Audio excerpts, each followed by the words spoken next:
Bismillahirrahmanirrahim. Assalamu alaikum students. How are you all? I hope you all are fine. अच्छा जी, आज हम जो chapter अपना पढ़ने लगे हैं, चैप्टर नंबर 3 बायोडाइवर्सिटी, उसका थर्ड लेक्चर पढ़ने लगे हैं, जो कि है आपका पेज नंबर 41 से 47 तक। हमने जो लास्ट 2 लेक्चर्स में थे उसमें हमने बायोडाइवर्सिटी को थोड़ा पढ़ा था, और थोड़ा नहीं काफ़ी डिटेल में पढ़ा था बायोडाइवर्सिटी क्या है, उसकी इम्पोर्टेंस क्या है, फिर उस बायोडाइवर्सिटी को हमने क्लासीफाई कैसे किया, और अगर क्लासीफाई किया तो उसकी एम्स और बेसिस क्या थी। फिर हमने जो क्लासीफाई किया था उस क्लासिफिकेशन की हिस्ट्री पढ़ी थी कि साइंटिस्ट कौन कौन से थे जिन्होंने क्या क्या काम किया था, और जब मॉडर्न क्लासिफिकेशन है वो कैसे बनी है। 2 किंगडम सिस्टम आया था, फिर 3 किंगडम सिस्टम आया था, फिर eight the and modern 5 kingdom system आया था। उस 5 किंगडम सिस्टम में हमने मोनरा को देखा, प्रोटिस्टा को देखा, फंजाई को देखा था, प्लांटिया और एनिमेलिया, इन किंगडम्स को देखा था। फिर हमने वायरसेस के स्टेटस को भी देखा था कि साइंटिस्ट ने वायरसेस को किसी भी किंगडम में नहीं रखा।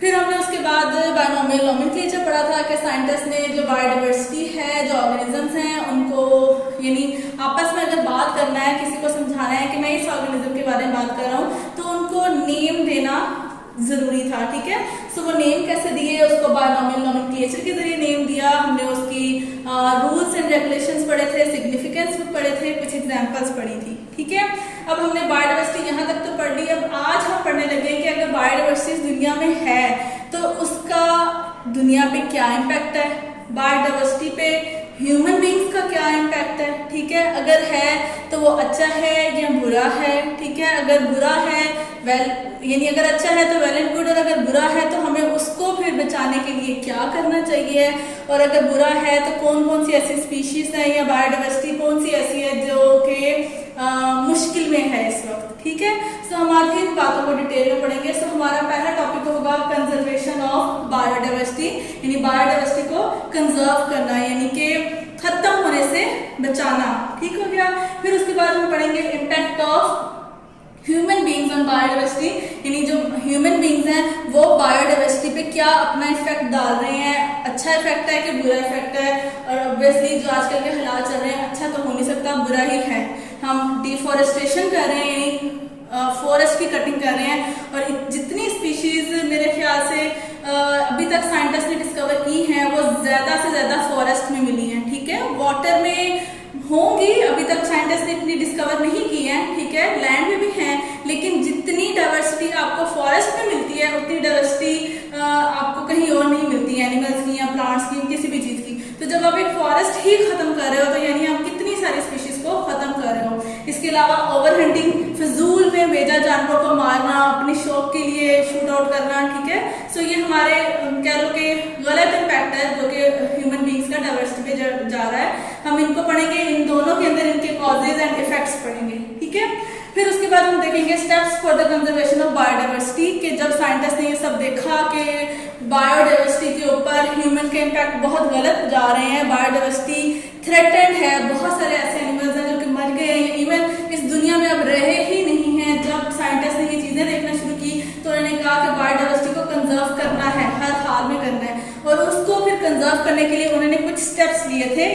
उन्होंने 8 स्टेप्स आपकी बुक में आपको बताए हुए हैं। फर्स्ट स्टेप है नेशनल कंजर्वेशन स्ट्रेटेजी, नेक्स्ट है UN convention of combating desertification, फिर उसके बाद आ जाता है हिमालय जंगल प्रोजेक्ट, देन आ जाता है conservation of biodiversity of the Suleman range Balochistan, then northern areas conservation project आ जाता है, फिर conservation of migratory birds in Chitral, then conservation of Chitral markhor, at the end ban on games. इनको हम डिटेल में पढ़ेंगे अभी जब हम बुक से पढ़ेंगे कि ये सारे स्टेप्स हैं जो कि गवर्नमेंट्स ने या as a whole internationally WWF ने ये सब यानी स्टेप्स लिए थे डाइवर्सिटी को बचाने के लिए। फिर हम लास्ट में एक छोटा सा टॉपिक पढ़ेंगे इंडेंजर्ड स्पीशीज इन पाकिस्तान, यानी पाकिस्तान में कौन सी ऐसे एनिमल्स हैं जो कि खतरे में हैं। ठीक है, यानी कि अब खत्म हो रहे हैं, अगर हमने और उनको नहीं बचाया, उनकी डाइवर्सिटी को नहीं संभाला या उनको प्रोटेक्ट नहीं किया तो वो इस दुनिया से खत्म हो जाएंगे। और उनमें ये 3 मेन है, एक है Indus dolphin, then Marco Polo sheep and then houbara bustard. ठीक है, सब हम इन सबको अपनी बुक से डिटेल में पढ़ेंगे। आ जाए आप लोग के पेज नंबर 41 पे। जी students, this is your page number 41, conservation of biodiversity. During the last century loss of biodiversity has been increasingly observed, यानी कि पिछली लास्ट सेंचुरी में, सदी में हमने देखा है कि जो बायोडाइवर्सिटी है वो बहुत जल्दी ख़त्म हो रही है, ठीक है। In the modern era, due to human action, species and ecosystem are threatened with destruction to an extent rarely seen in the earth history. वो कह रहे हैं कि आजकल के दौर में ह्यूमंस के एक्शन की वजह से कोई भी एक्शन हो सकता है, हम जो ये डिफोरेस्टेशन कर रहे हैं या ओवर हंटिंग कर रहे हैं, इसके अलावा जो हम लोगों ने पोल्यूशन इतनी क्रिएट कर दी हुई है, इवन वो लैंड है, नॉइस पोल्यूशन है, एयर पोल्यूशन है, बहुत सारी पोल्यूशन है, इसके अलावा और भी बहुत सारे हमारे जो हमने इंडस्ट्रीज इतनी ज़्यादा बना दी हैं, अपनी एग्रीकल्चर को ख़त्म कर दिया है, ठीक है, बहुत सारी और ह्यूमन के एक्शंस हैं। वो कह रहे हैं इन सब एक्शंस की वजह से स्पीशीज भी थ्रेटेंड हैं और इकोसिस्टम भी थ्रेटेंड, मतलब खतरे में हैं।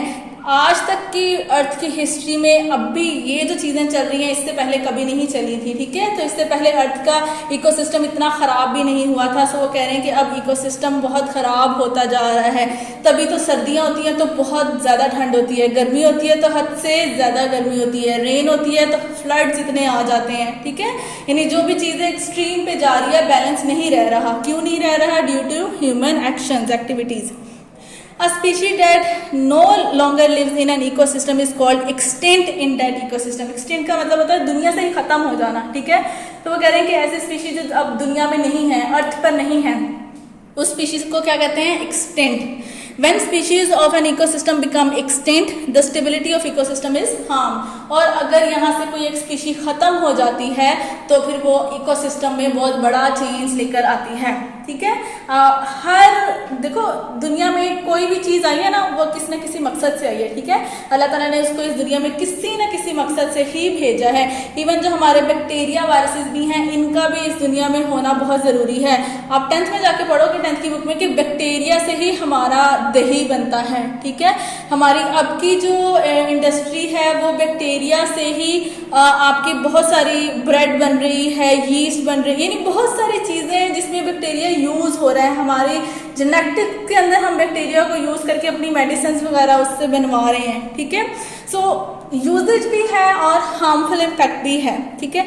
सो यहाँ पे वो बात ये करें कि अगर दुनिया से एक भी स्पीशी ख़त्म हो जाती है तो कहीं ना कहीं उसका इफेक्ट इस वर्ल्ड पर पड़ता है। Biologists warn that global ecosystem would collapse if biodiversity continues to be reduced at the same rate. तो वो कह रहे हैं कि बायोलॉजिस्ट ने ये चीज़ इंडिकेट कर दी है कि अगर हमने बायोडाइवर्सिटी को कंजर्व नहीं किया, नहीं बचाया और इसी रेट से डिस्ट्रक्शन होती गई तो एक टाइम आएगा कि जब आपकी दुनिया कोलैप्स कर जाएगी, यानी ख़त्म हो जाएगी, ठीक है। आप एक छोटी सी एग्जांपल ले लो, हम लोगों ने इतने व्हीकल्स ले लिए हैं, इतनी इंडस्ट्रीज बना ली हैं, ठीक है। एयर पोल्यूशन एक हद से ज़्यादा कर दिए हैं। अब उस एयर पोल्यूशन को ख़त्म करने के लिए प्लांट्स हैं, ठीक है। प्लांट्स हमारी एयर में जितने भी कार्बन डाइऑक्साइड है ये सब एब्जॉर्ब कर देते हैं। नाइट्रोजन से बनी हुई जितनी गैसेज हैं वो सब नाइट्रेट्स में कन्वर्ट होकर प्लांट्स उसको एब्जॉर्ब कर लेते हैं। ऊपर से आप प्लांट्स भी काट रहे हो, ठीक है, पोल्यूशन भी क्रिएट कर रहे हो, प्लांट्स को भी ख़त्म कर रहे हो, तो ऑटोमेटिकली स्टेबिलिटी तो नहीं ना रही। तभी तो हमारे इन्वायरमेंट में पोल्यूशन इतनी ज़्यादा हो गई है, आपकी ओजोन लेयर डिस्ट्रक्ट हो रही है, ग्लोबल वार्मिंग इतनी ज़्यादा हो रही है। उस ग्लोबल वार्मिंग की वजह से हमारी जो माउंटेन्स पे पोलर आइस रीजन्स हैं, ग्लेशियर्स, वो सब मेल्ट हो रहे हैं, फ्लडिंग आ रही है, ठीक है। सो एक छोटी सी चीज़ का इस दुनिया में आना या ना होना बहुत बड़ा इम्पैक्ट लेकर आती है, बहुत स्लो लेके आती है, पता नहीं चलता, लेकिन जब आता है तो तब समझ में आती है वो बात। Many plants and animal species have gone extinct in Pakistan. Examples of endangered, extinct मतलब बिल्कुल ख़त्म हो जाना और endangered मतलब खतरे में होना, कि उसकी कुछ स्पीशीज रह गई हैं, अगर वो भी मर गई तो फिर वो एक्सटेंट हो जाएगा, ठीक है। सो endangered खतरे में, threatened जिसको कह लो आप। Example of endangered and extinct animal species are lion, tiger, Asiatic cheetah, Indian one-horned rhinoceros, swamp deer, Indian wild ass। यानी इन्होंने सभी एग्जाम्पल्स आपको दे दिए हैं जो एक्सटेंट है और इंडेंजर्ड हैं। पिंक बॉक्स पे आप आ जाए। In an ecosystem of species called extinct when there is no doubt that the last individual of that species has died in that ecosystem. ये आ गई आपकी एक्सटिंक्ट की definition. A species called endangered when it is at a risk of extinction in near future, और ये आपकी हो गई डेफिनेशन इंडेंजर्ड स्पीशी की, ठीक है। सो एक्सटिंक्ट जो बिल्कुल खत्म हो गया, इंडेंजर्ड जो फ्यूचर में खत्म होने वाले हैं, यानी उनका नंबर कम रह गया। देन आप नीचे अपने टॉपिक पे आ जाए, impact of human beings on biodiversity, यानी ह्यूमन बीइंग्स का बायोडाइवर्सिटी पे क्या इफेक्ट है। By 10,000 years ago there were about 5 million people on earth।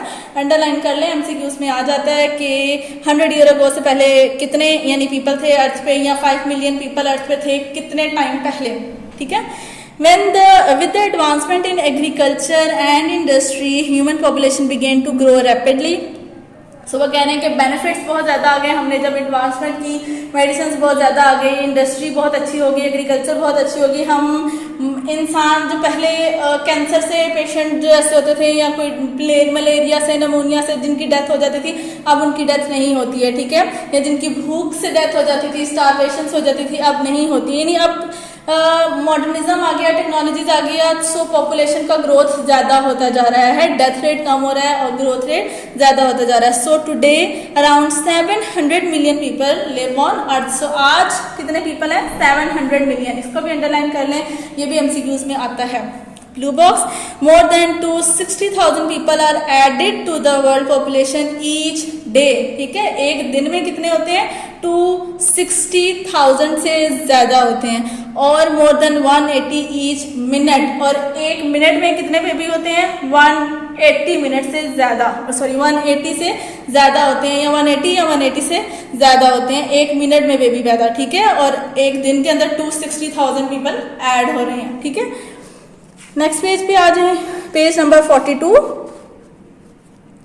To improve the living conditions for 700 million humans, we are imposing serious threat to the survival of biodiversity। अब हम लोगों ने इतने ज़्यादा पॉपुलेशन तो कर ली है, पॉपुलेशन ग्रोथ इंक्रीज तो हो गया, ज़ाहिर ग्रोथ पॉपुलेशन ग्रोथ ज़्यादा है तो फिर डिमांड भी ज़्यादा है, ज़्यादा घर चाहिए, ज़्यादा खाना चाहिए, ज़्यादा मेडिसिन चाहिए, ज़्यादा हॉस्पिटल, ज़्यादा स्कूल, सब चीज़ें ज़्यादा चाहिए। अब उस ज़्यादा के लिए हम क्या कर रहे हैं?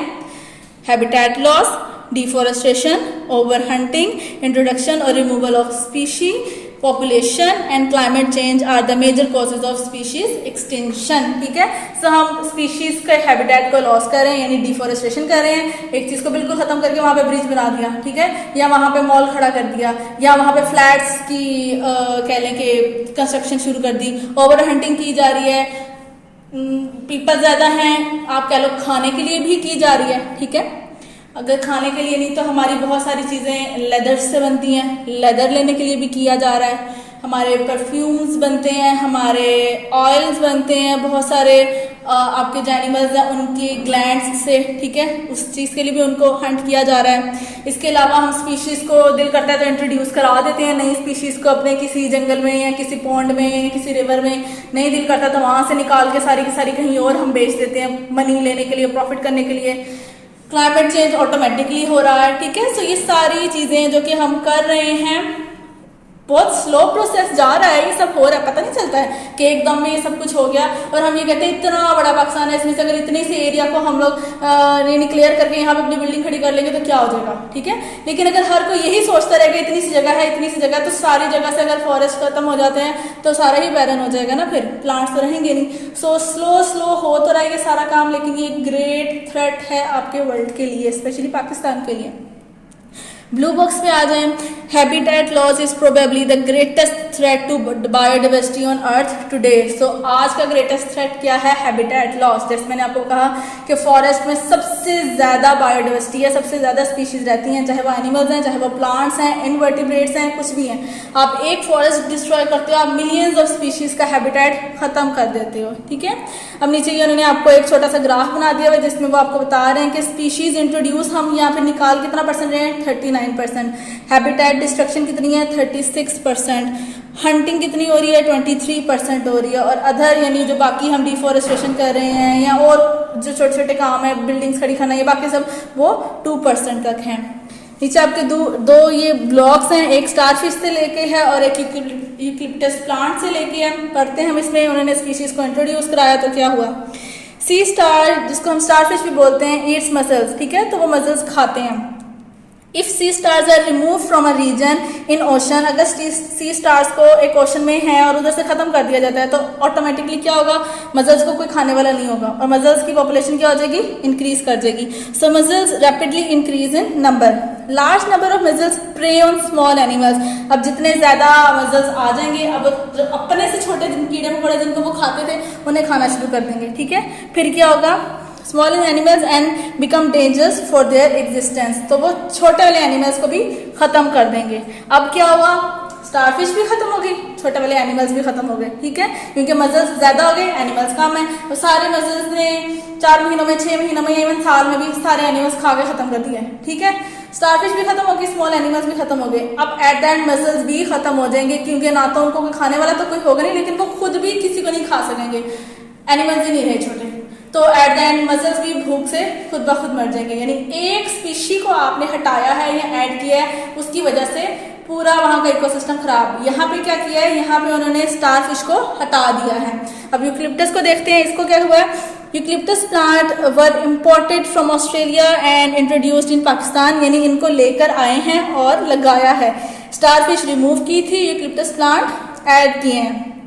These plants consume more water and have disturbed the water table level of underground water. It harms other small plants that grow near eucalyptus trees. अब उन्होंने क्या किया, यूकलिप्टस ट्रीज प्लांट्स को लेके आए, उन्होंने इनको यानी कोई भी जो आपका एक रीजन था, फॉरेस्ट रीजन, या जहाँ भी उन्होंने इसको लगाया वहाँ पे उन्होंने इन प्लांट्स को लगा दिया। अब जब ये थोड़े से बड़े हुए तो इन्होंने बड़े होकर क्या किया कि इनके पास जो छोटी हर्ब्स और श्रब्स थी उन सबको अपने पास रहने नहीं दिया। क्यों? क्योंकि ये प्लांट्स पानी बहुत ज़्यादा एब्जॉर्ब करते हैं, ठीक है। सो इन्होंने सारा का सारा पानी खुद ही सॉइल से एब्जॉर्ब कर लिया। जो छोटे हर्ब्स श्रब्स थे उनके पास पानी बचा ही नहीं। जब उनके पास पानी नहीं बचेगा तो वो अपना पूरा सिस्टम जो अंदर एक फोटोसिंथेसिस का चलाते हैं, पूरा एक जो उनका सिस्टम चलता है वो चलेगा ही नहीं। जब उनके पास पानी नहीं मिलेगा तो वो ऑटोमेटिकली डेड हो जाएंगे। सो इनकी एडिशन से छोटे प्लांट्स को खतरा हुआ। ये तो ग्रो कर गए लेकिन छोटे प्लांट्स रह गए, ठीक है। सो ये था एडिशन और रिमूवल का effect.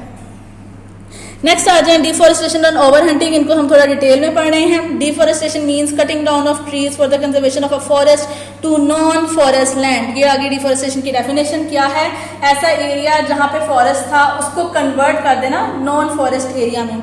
The destruction of significant area of forest has resulted in a degraded environment with reduced biodiversity. वो कह रहे हैं कि डिफॉरेस्टेशन की वजह से जो वहाँ का पूरा इन्वायरमेंट है वो सारा का सारा ख़राब होता है।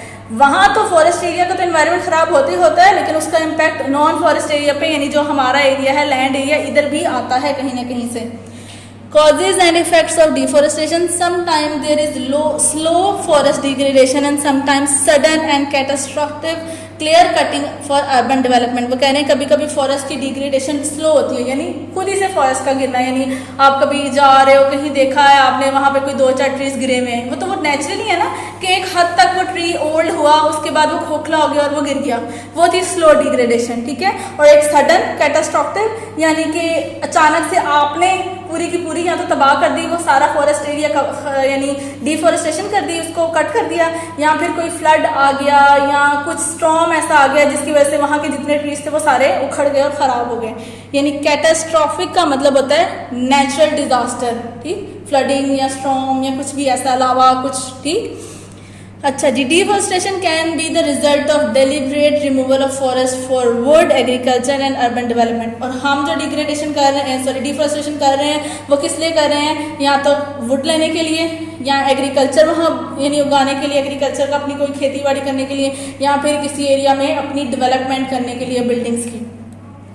Deforestation affect the amount of water in soil and moisture in atmosphere. Deforestation सब क्या हो रहा है कि आपकी सॉइल में जो पानी है और जो एटमॉस्फेयर का पानी है उसमें फिर बहुत सारी चेंजेस आ जाती है, क्योंकि जो आपके प्लांट्स हैं वो सॉइल से पानी एब्जॉर्ब कर रहे हैं और आपकी जो एटमॉस्फेयर है उसमें वो पानी ट्रांसपरेशन के जरिए भाप बन के उड़ रहा है, क्लाउड्स की फॉर्मेशन हो रही है, फिर क्लाउड से रेन बन रही है, वो पूरा एक साइकिल चल रही होती है।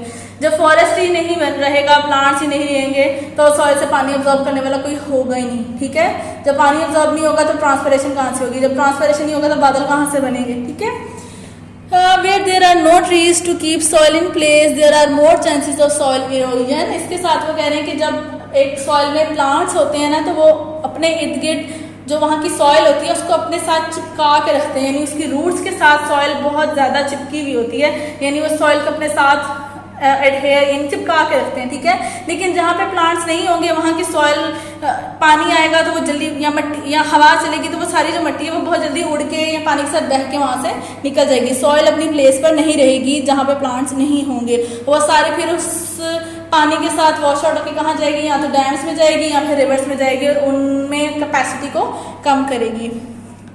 Heavy rainfall washes soil into rivers. Essential nutrients are washed out of soil. Rivers become choked up with mud and silt. जो मैंने अभी कहा कि डैम्स और रिवर्स का कैपेसिटी कम हो जाएगी क्योंकि नीचे वहाँ जाकर मिट्टी फिर सारी एट द एंड बैठती जाएगी, which can cause flood, जिसकी वजह से फ्लड आ जाएंगे।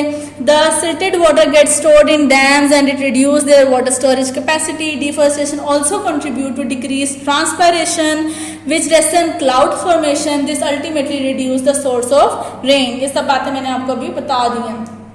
ब्लू बॉक्स में आ जाए आप।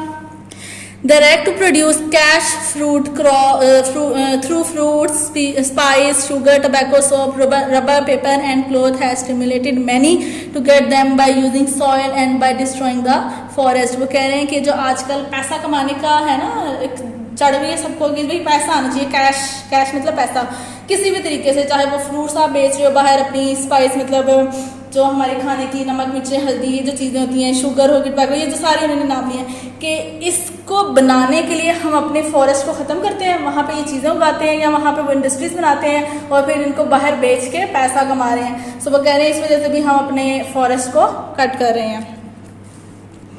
Forest support considerable biodiversity, forest में बहुत ज़्यादा बायोडाइवर्सिटी होती है और वो उनको सपोर्ट कर रहा होता है, जगह दे रहा होता है। The utilisation of forest product including timber and fuel wood have played a key role in human societies. Today developed countries continue to utilise timber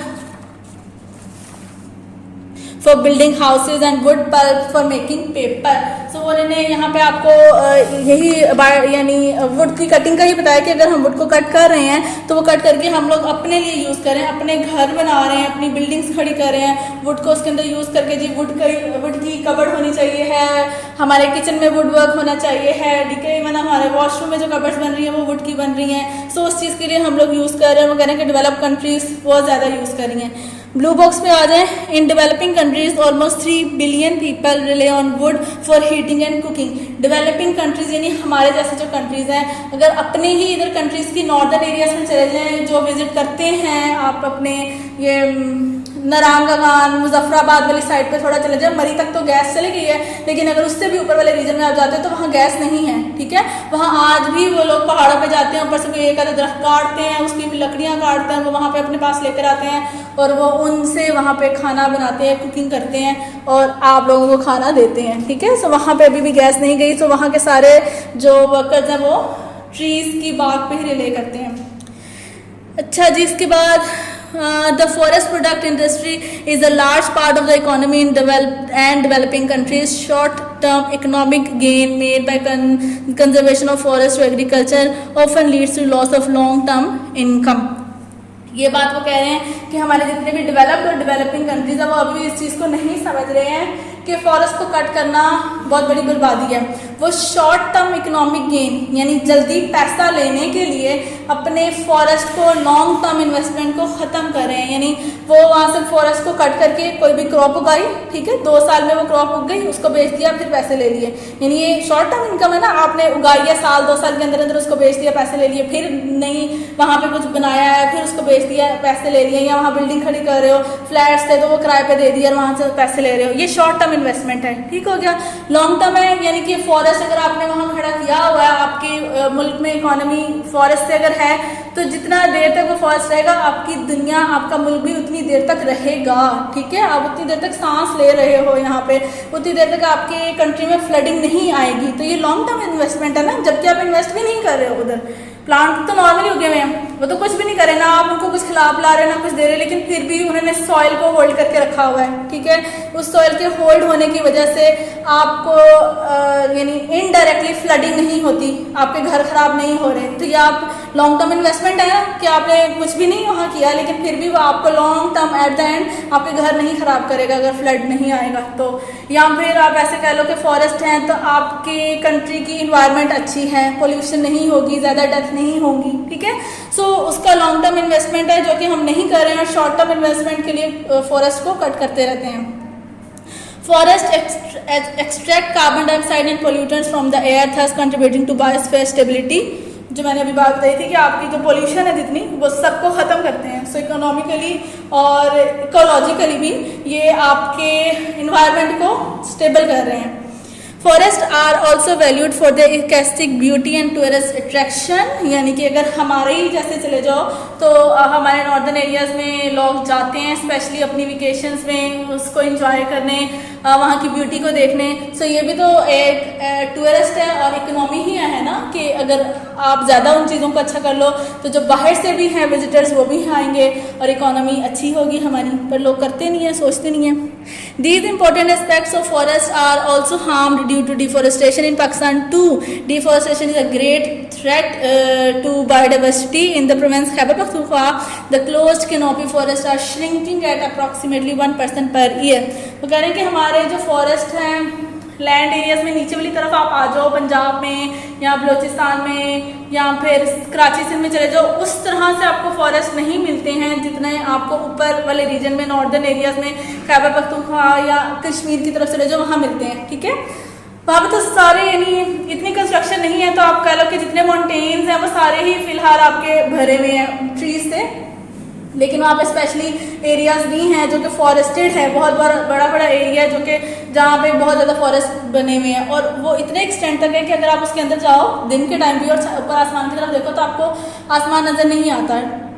वो इतने घने हैं कि ऊपर पूरा कवर है आपका, जो आपके यानी सर पर ऊपर प्लांट्स की लीव्स ने, इनकी ब्रांचेस ने पूरा कवर किया हुआ है। लेकिन वो कह रहे हैं कि अब हर ईयर वो 1% कम हो जाता है, ठीक है, यानी कि कहीं ना कहीं से कोई ना कोई इफेक्ट पड़ जाता है उन फॉरेस्ट के ऊपर, कहीं पे कटिंग हो रही है, कहीं पे फ्लडिंग हो रही है या स्टॉर्म चल रहा है, जिसकी वजह से वो 1% कैनोपी जो उनकी है वो छोटी होती जा रही है। देन आ जाता है आपका over hunting. Over hunting has been a significant cause of the extinction of hundreds of species and the endangerment of many more such as well, ibex, urial, markhor, the national animal of Pakistan. पता चला, मेरे ख्याल से अब आपको पता चला होगा कि मार्खोर पाकिस्तान का नेशनल एनिमल है। अच्छा जी, commercial hunting both legal and illegal is the principal threat. इन्होंने जनरली यहाँ पे बात की कि जो आप हंटिंग करते हो, ओवर हंटिंग करते हो, तो इससे ऑटोमेटिकली हंटिंग एक नॉर्मल चीज़ है, ठीक है। ओवर हंटिंग एक हद से ज़्यादा, तो जब आप एक हद से ज़्यादा किसी चीज़ की हंटिंग करोगे तो ऑटोमेटिकली उसने तो ख़त्म होना है। तो उन्होंने कुछ एनिमल्स का नाम लिया, वो कहने कि ये सब एनिमल्स ग्रेट थ्रेट में हैं, यानी कि मुश्किल में हैं। देन आ जाता है step for the conservation of biodiversity. अब क्या क्या स्टेप्स लिए जा रहे हैं। Conservation of biodiversity has become a global concern, क्योंकि अब लोगों ने जब सोचा है तो ओवरऑल वर्ल्ड वाइडली, पाकिस्तान में नहीं पूरी दुनिया में इस चीज़ को ग्लोबली यानी दुनिया में कंसर्न यानी सोचा समझा जा रहा है। Biologist argue the national policies makers to state a set of rules necessary for protection of a species.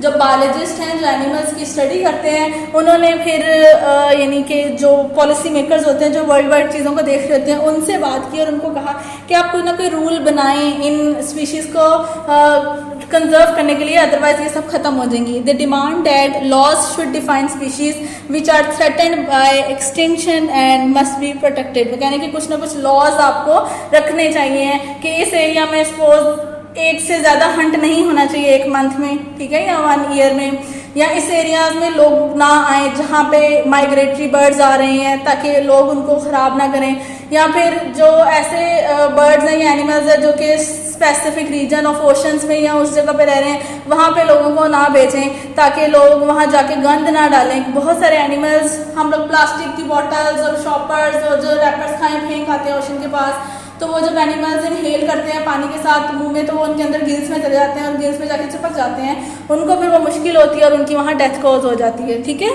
सो बहुत सारे ऐसे स्टेप्स हैं जो कि फिर बायोलॉजिस्ट ने लिए थे।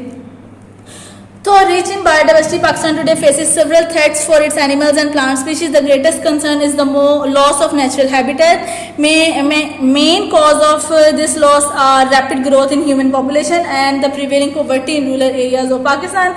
In addition, low literacy rate is also a reason for the failure of conservation measure taken so far. यहाँ पर उन्होंने कुछ बातें बताई कि जो बायोडाइवर्सिटी इफेक्ट हो रही है, साइंटिस्ट ने क्या कहा कि क्यों बायोडाइवर्सिटी इफेक्ट हो रही है। फर्स्ट ऑफ ऑल उन्होंने कहा कि हैबिटेट लॉस की वजह से हो रही है, क्योंकि पॉपुलेशन बहुत ज़्यादा हो रही है तो ऑटोमेटिकली उसको सर्वाइव करने के लिए, रखने के लिए हैबिटेट यानी फॉरेस्ट को ख़त्म करना पड़ रहा है। इसके अलावा बहुत सारे ऐसे लोग हैं जो कि पढ़े लिखे नहीं हैं, ठीक है। तो वो जो ये नॉर्दर्न एरियाज़ वाले हैं, इसमें पढ़े लिखे वाली खैर बात तो नहीं है, ज़ाहिर उन्होंने वहाँ सर्वाइव करना है। जब वहाँ गैस नहीं है तो उन्होंने फॉरेस्ट को कट तो करना ही है ना, लेकिन फिर भी हाँ समहाउ वो कहीं ना कहीं फॉरेस्ट को कट तो कर ही रहे हैं ना।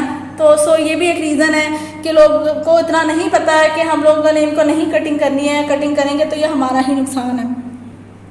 The international union for the conservation of nature and natural resources IUCN, इसको अंडरलाइन कर लें, आ जाता है what is the abbreviation of IUCN, and the world wild life fund Pakistan WFP and other government and non government institutions. The IUCN has prepared the first national red list of endangered और threatened species. अब यहाँ पे वो बता रहे हैं कि इन दोनों ऑर्गेनाइजेशंस ने, IUCN और WWFP ने थोड़ा सा काम किया गवर्नमेंट्स और नॉन गवर्नमेंट ऑर्गेनाइजेशंस के साथ मिलकर और बहुत सारी स्टेप्स उठाए, ठीक है। और IUCN ने पहली रेड लिस्ट भी दी थी इंडेंजर्ड स्पीशीज़ की, इसको भी आप अंडरलाइन कर लें। Blue box, the threat to biodiversity is amongst the hot topic discussed in the UN World Summit। वो कहने के UN World Summit में जो बायोडाइवर्सिटी को बचाना है, ये वाला टॉपिक बहुत ज़्यादा यानी इस चीज़ के ऊपर बहुत ज़्यादा बातचीत की जाती है।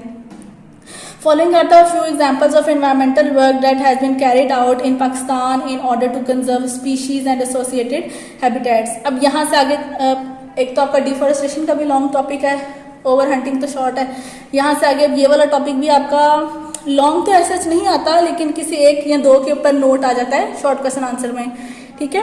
फर्स्ट आ जाता है नेशनल कंजर्वेशन स्ट्रेटजी, यानी नेशनली चीज़ों को कंजर्व करना। इन 1980s IUCN and the government of Pakistan formulated the national conservation strategy for Pakistan for the conservation of Pakistan biodiversity overall, nationally, ठीक है। नेशनल यानी कि पूरे पाकिस्तान की बायोडाइवर्सिटी को कंजर्व करने के लिए ये एक कमेटी बिठाई गई थी।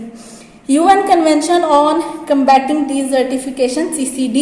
This is an international treaty against damage and poverty in drylands. Pakistan signed this in 1977। यानी कि इंटरनेशनल काम है, पाकिस्तान को भी स्पेसिफिक काम नहीं है, लेकिन इंटरनेशनली जो लोग थे वो भी पाकिस्तान के साथ आए थे। उससे पाकिस्तान से भी एग्रीमेंट कराया था कि आप भी हमारा साथ दें और जो हमारे ड्राई लैंड्स हैं उनको कंजर्व करें, उनको प्रोटेक्ट करें एनिमल्स के लिए, कि जो एनिमल्स वहाँ रहते हैं उनको कुछ भी मसला मसाइल ना हो।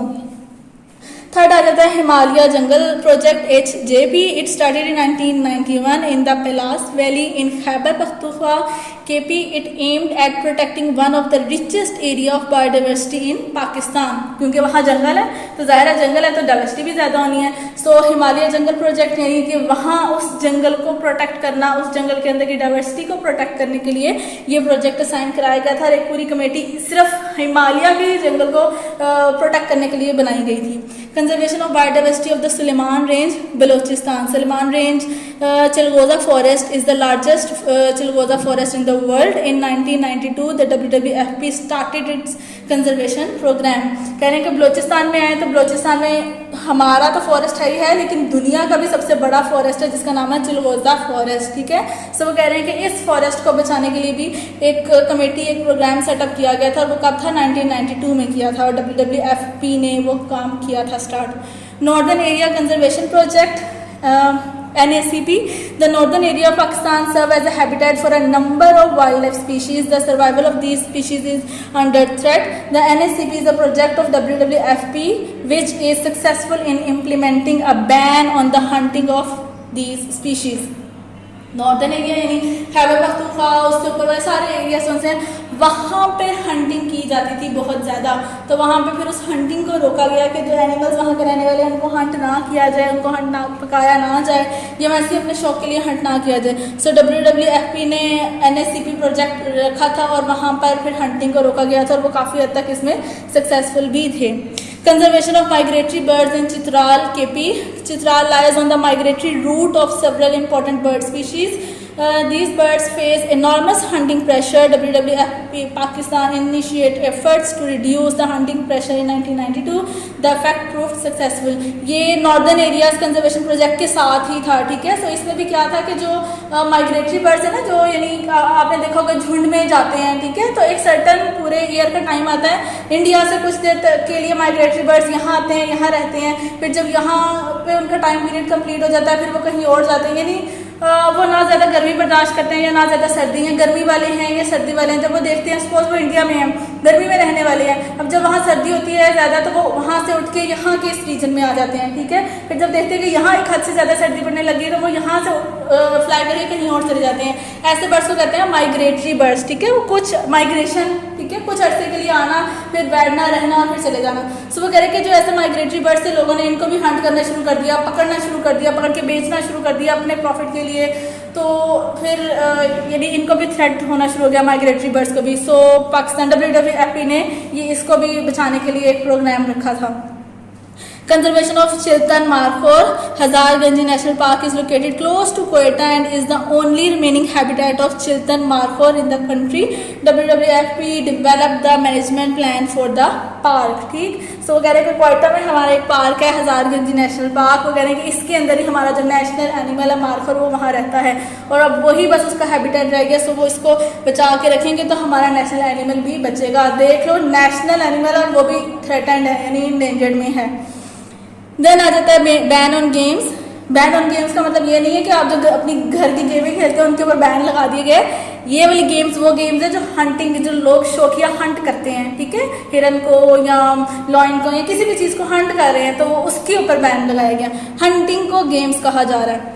Foreign visitor visit the northern areas and play many games in which bears are used. WWF Pakistan has been successful in imposing a ban on this illegal practice. So वो कह रहे हैं कि वो जो bears को मारना है ना, फॉरेन आते हैं बाहर से और आके यहाँ पे bears को या आपके बहुत सारे और एनिमल्स हैं वहाँ के रहने वाले जो उनको मारते हैं, तो फिर यानी उन्होंने इस चीज़ को बैन किया और ख़त्म किया। इवन तो यहाँ के अपने भी पोलर एरियाज में जाते हैं, बियर्स को लेकर आते हैं। यहाँ अब तो खैर नहीं है, मुझे याद है जब बहुत छोटी होती थी तब हमारे घर के बाहर भी एक अंकल से आते थे, उन्होंने बियर छोटा सा रखा था अपने पास और वो उसके साथ वो डुगडुगी बजा रहे होते थे और वो बियर उनके आगे पीछे घूम रहा होता था। और सब नहीं लोग इस चीज़ को लिए भी जाते हैं, ऊपर जाते हैं, वहाँ से ऐसे बियर्स और बाकी चीज़ें लेके आते हैं और फिर यहाँ पे आके उनसे काम कराते हैं और मनी लेते हैं।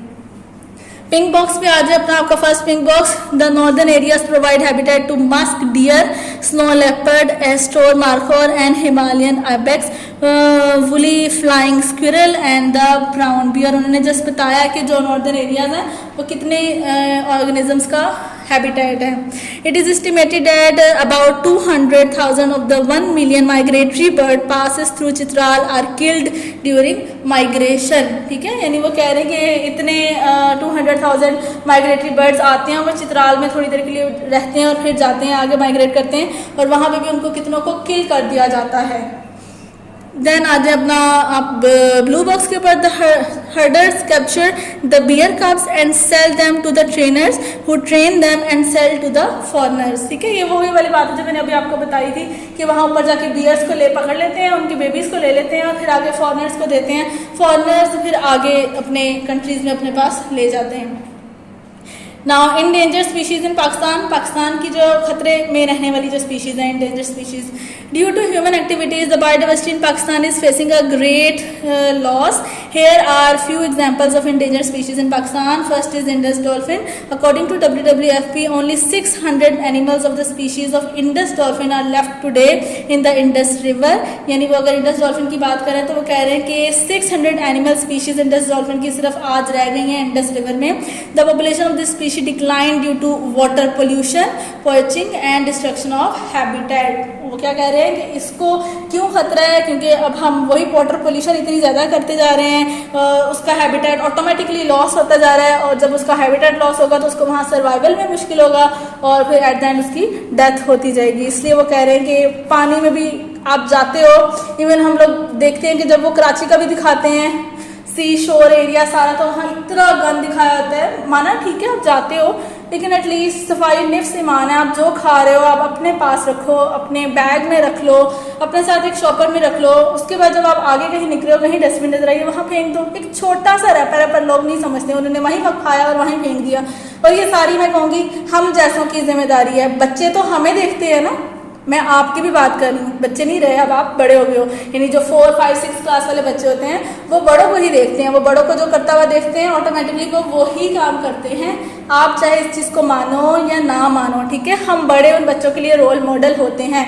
हम लोग अपने अम्मा अब्बा से भी नहीं सुनते, देखो जरा तुमने ये काम किया ना इसलिए तुम्हारा भाई भी ये काम कर रहा है, तुम्हारे नक्शे कदम पे चल रहा है, वो इसी वजह से है। तो ये सारा हमारा काम है, हम लोगों ने नहीं अपने बच्चों को सिखाया। और जब बच्चे ये चीज़ नहीं सीखते तो ज़ाहिर है वहाँ जाके हमने तो जो चिप्स और बिस्किट उनको खाने हमसे ज़्यादा बच्चे खाते हैं। वो हर 2 घंटे बाद कुछ ना कुछ खा रहे होते हैं, तो वो फेंकते हैं, फेंक हो रहे हैं, लेकिन उस चीज़ का गुनाह हम लोगों को मिल रहा है क्योंकि हमने नहीं अपने बच्चों की तरबियत अच्छी की। चलिए खैर नेक्स्ट आज page number 46 Marco Polo sheep are mostly found in the Khunjrab National Park and nearby areas. Their number have been rapidly decreasing in the last 2 decades and WWFP has started project for its conservation. Simple है। Then Hubara bustard, this bird flies to Pakistan in winter season from former Soviet territory and settles in the Cholistan and Thar desert. The decline in its population is due to hunting by foreigners and destruction of its habitat. इसमें ऐसे कुछ मुश्किल था नहीं, मैंने आपको clearly बता दिया सब। अब जो इसमें आपको याद करने वाला टॉपिक है, अगर आप अपने आज के टॉपिक पे वापस आ जाओ तो आपने इसमें से शॉर्ट है जो कि एक्सटेंट और इंडेंजर्ड की डेफिनेशन आ जाती है। फिर इधर से एमसीक्यूज आ जाते हैं आपके, इसमें से भी एमसीक्यूज आ जाते हैं। डिफॉरेस्टेशन एक आपका लॉन्ग टॉपिक है, इसको एज अ लॉन्ग याद करना है। इसमें से भी आगे शॉर्ट ही आता है, ऐसे कुछ भी नहीं आता। फिर उसके बाद ये वाले सारे प्रोजेक्ट्स हैं, इनको आपने सबको यानी शॉर्ट आंसर क्वेश्चन आंसर्स के लिए भी याद करना है। एज सच कि पूरा लॉन्ग में नहीं आता है, लेकिन शॉर्ट में पूछा जाता है, कोई से भी 2 पूछ लिया जाता है या 1 पूछ लिया जाता है। इन डेंजर भी ऐसे ही है, शॉर्ट के लिए आपको याद करना है। आपका हो गया चैप्टर कंप्लीट। एमसीक्यूज आपने खुद करने हैं, जब आप आओगे तो हम लोग लास्ट में सारे एमसीक्यूज एक दफ़ा दोबारा से रिवाइज कर लेंगे। इसके अलावा ये कि मैंने आपको हर लेक्चर में बताती हूँ, अगेन बता रही हूँ कि जो लॉन्ग है उनको आपने याद करके लिखना होता है अच्छे से। ठीक हो गया, अल्लाह हाफिज़।